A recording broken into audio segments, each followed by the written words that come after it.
Hi, everyone. This is Mike Gauthier here from the National Arts Centre. We are delighted to have chefs Minette Lotz and Stacey Johnston with us here at the beautiful patio at One Elgin Restaurant.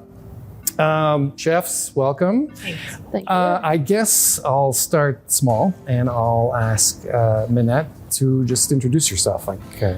So I'm Minette Lotz, chef and forager. I work with our farmers at the Naramata Inn quite closely, and I love what I do, and I love who I get to do it with. So Well, that's a good start. It's very sweet. Chef? I'm Chef Stacey Johnston. I'm the chef de cuisine at the Naramata Inn in beautiful Naramata, BC. It's the most lovely place to work, to live, to be married. It's wonderful. What made you move from Saskatchewan to the Okanagan? We kind of looked around at Saskatchewan, and Saskatchewan's amazing for a lot of things, and we loved living there. All of our family is there, but there was just not an opportunity for us. And so Minette looked at me and said, I'm moving to Vancouver. Do you want to come? Vancouver. Yeah. And we said, yep, sure. So we left. We didn't have any jobs, and we had a place to stay, and we just figured it out. So Vancouver, is that where you met Chef Bell? Yeah. When we moved to Vancouver, I was experiencing a lot of burnout from my previous job. And I thought, I'll just, go work at the Vancouver Aquarium for a while. And on my second day, Ned Bell showed up in the kitchen and he looked at me. He's like, what's your story? And I told him, and, I said, my partner and I moved here, and we're really looking to start our own business. And at the time it was a bed and breakfast dream. And 2 years later, he said, hey, want to help me open a bed and breakfast? Okay, let's get back to the Naramata Inn then. Okay, so you opened it during COVID. We did. we decided to. So I have so many questions. Yeah. So let's talk about the place itself first. How big is it? How many rooms? How big is the dining room? 12 rooms in the inn, and the dining room seats about 60 to 70 inside, and our patio adds another 30 to 40. Oh, Yeah. that's a We good have service. 2 different patios we can work with, so it's pretty. We're able to adjust as needed, which we did often during COVID. Yeah. And how big is the kitchen? It's fine. It's big enough. You have to remember we're working in a house that's about 113 years old. I think it's 113 this year. So like 114. all the amenities of a 113-year-old home. 100%. The kitchen was totally renovated and redone, and it is beautiful and incredibly well thought out. So we make the use of every inch of space that we possibly have. So So let's say things are running normally now, yes. more or less. Yeah. How are you open 7 days a week? Yes, we're open 7 days a week for dinner, 5 days a week for lunch, and then 7 days for breakfast for our inn guests as well. And is the inn open? Like, is this a 365 type of business? Not quite. Not so quite yet. it's very seasonal in the Okanagan, as you know. Yeah. So the last 2 years we've been closed January and February. Oh, that's nice. And so actually great. as our shoulder season hopefully gets a bit busier with locals, maybe we'll adjust that.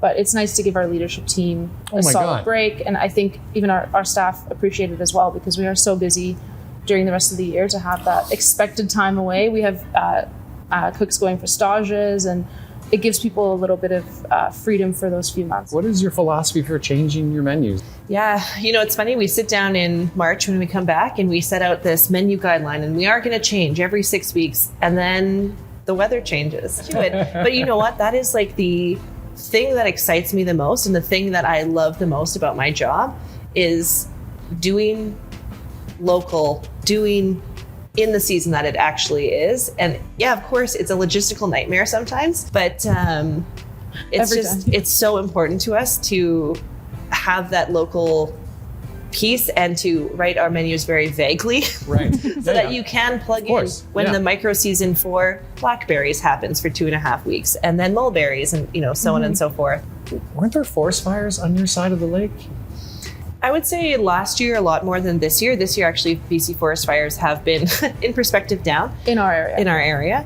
But it is kind of a very strange feeling, because we're from Saskatchewan, so forest fires aren't really the thing. So, we see the fire creeping up the mountains and we are freaking out. We're just like, what is this? What is going on? Why is there smoke everywhere? Everyone's It's just a like, yearly occurrence. That's just it. We look at the locals and they're like, it's not even over the mountain. You're yeah, fine. they're just worried about the wine, like the smoke taint in the wine. They're like, oh no. Yeah. Well, then this one, she's always looking to see where they are because that's where the morels are next year. Yes. Okay, yeah. Well, I actually want to talk about that because when you said forager earlier, I mean, one of the great pleasures I had when I had my place in Kelowna was we went foraging for chanterelles. I spent a lot of time foraging morels this year. Last year, with the forest fires being quite in close proximity, it was a little bit easier to get out to where they were. And it's so rewarding. Like, I would look for, I don't know, an hour or two and kind of find nothing. And then you really stumble on it. And it's 8 hours later and I've been crawling down in the In my dirt. defense, I only did it once, and I did it with my chef, Darren Mitchell, at the time. Okay.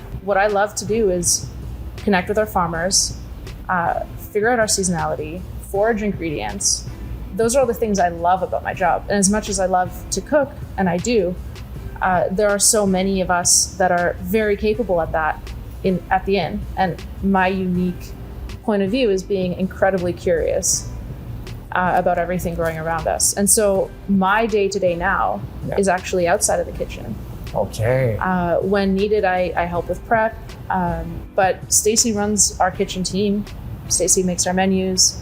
She executes the entire side of the operation. And I get to procure our ingredients and work with our farmers.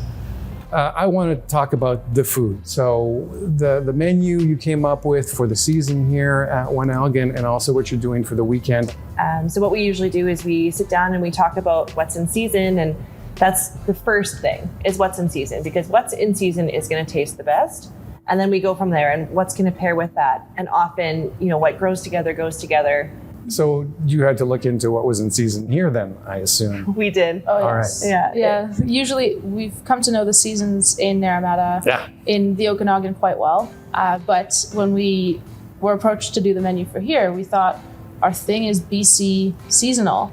Do we find farmers that are willing to work with us to preserve and send food over there? How do we do this local thing in Ottawa? And then we realized that's kind of the opposite of what we're trying to do, right? Let's make a huge carbon footprint. Right, exactly. And then we started looking into the seasonality here, really seeing the kind of micro seasons of Ontario, which are quite a bit different from the Okanagan. And with Kenton's help and Connor's help, we figured out some farms that could work with us here that had the ingredients that we would like when we would like them. So it was interesting getting to know another locale seasonality. Yeah, I can imagine. All right. Well, chefs, thank you so much. Thank you so much. It's such a genuine pleasure to have you with us this week. And thank you too. We'll see you next time.